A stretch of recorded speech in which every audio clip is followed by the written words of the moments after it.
Voilà la procession qui se prépare sur le parvis. Christian est avec nous, Christian Macarian. C'est le début de cette messe de réouverture de la cathédrale Notre-Dame. C'est évidemment très émouvant. La première célébration eucharistique dans ce week-end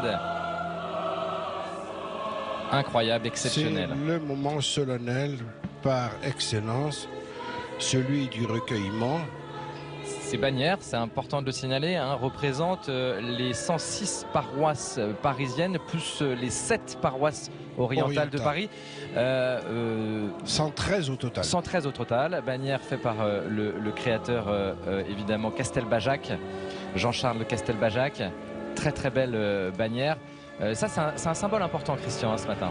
Très important. Ça signifie que de tout point, cette cathédrale reçoit l'influx de tout le diocèse, de tout l'archidiocèse, et que l'Église est vivante de toutes les composantes qui forment cette unité. Et dans ses couleurs vives et gaies voulues par le couturier Jean-Charles de Castelbajac, on reconnaît cette espèce de vitalité retrouvée autour de Notre-Dame qui permet à chacune des paroisses de profiter de l'aura par ruissellement, si je puis dire, de Notre-Dame. Et le peuple de Dieu revient dans sa cathédrale. C'est aussi ça le symbole ce matin. Absolument. Pour célébrer. Il revient dans sa cathédrale et Paris n'est pas une ville banale, ce n'est rien de le dire. Et Notre-Dame encore moins banale que tout autre lieu. Mais là, elle exprime ce que Peggy, dans son poème, appelait la nef. C'est vraiment le navire à bord duquel s'embarquent les différentes bannières, les différentes paroisses pour entreprendre ce voyage vers l'absolu. Et la lumière va s'intensifier tout au long de cette célébration. C'est aussi un symbole chrétien, un symbole de ce que nous avons vécu après l'incendie de la cathédrale Notre-Dame. Ô combien la lumière... Un symbole de résurrection.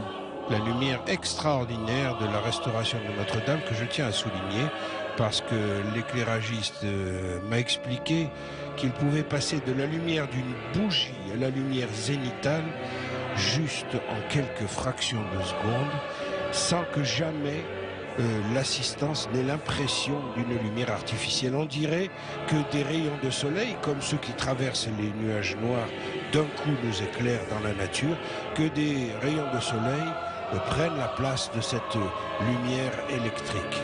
Peuple de Dieu, cité de l'Emmanuel.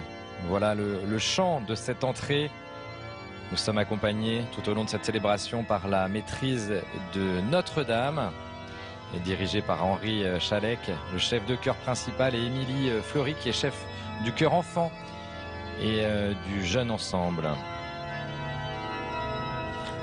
Là, l'orgue plus classique et absolument majestueux donne tout le relief de sa splendeur originelle. Les accords sont incroyablement puissants et prenants.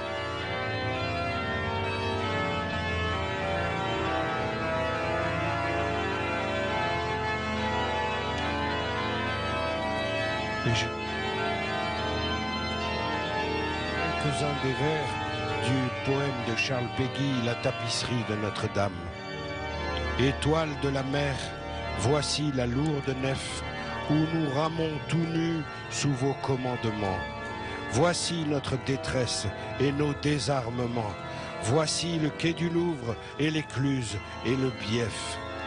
S'il fallait le charger de nos pauvres vertus, ce vaisseau s'en irait vers votre auguste seuil, plus creux que la noisette, après que l'écureuil l'a laissé retomber de ses ongles pointus.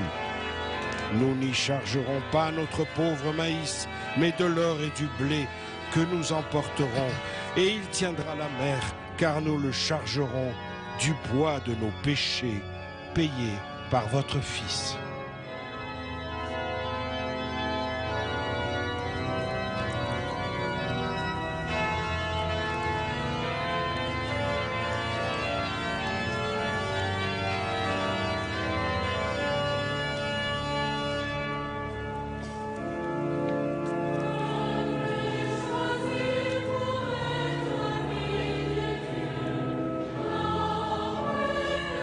Voilà, on a vu Monseigneur Olivier Ribado-Dumas, recteur de la cathédrale, porter les reliques qui vont être intégrées à l'autel, puisque cette messe, c'est aussi la consécration de l'autel, c'est-à-dire que l'autel va être consacré, la table de l'offrande, la table du sacrifice, et pour cela, dans le rituel, on met des reliques de saints à l'intérieur de l'autel.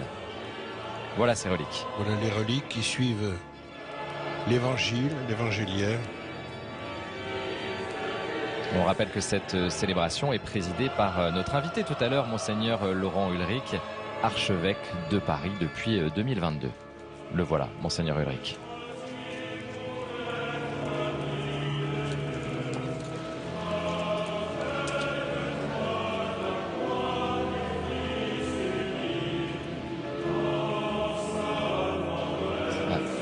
Et alors c'est intéressant, c'est ce que nous rappelait Maryse dans l'Assemblée. Il n'y a pas que des officiels ce matin, Christian. Non. Il y a des associations, des gens qui sont les bénéficiaires de ces associations.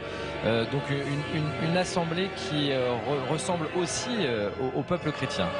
Oui, et les officiels émanant de pays étrangers après le chef de l'État français qui sont présents ne le sont que du fait de leur propre chef. Là, il n'y a plus de fonction diplomatique. On est vraiment dans une communion chrétienne, dans aller et enseigner les nations, l'injonction christique, et on est face à un peuple, au milieu d'un peuple, et cette symbiose dans ce lieu redécouvert entièrement est, je dois le dire, extrêmement émouvant.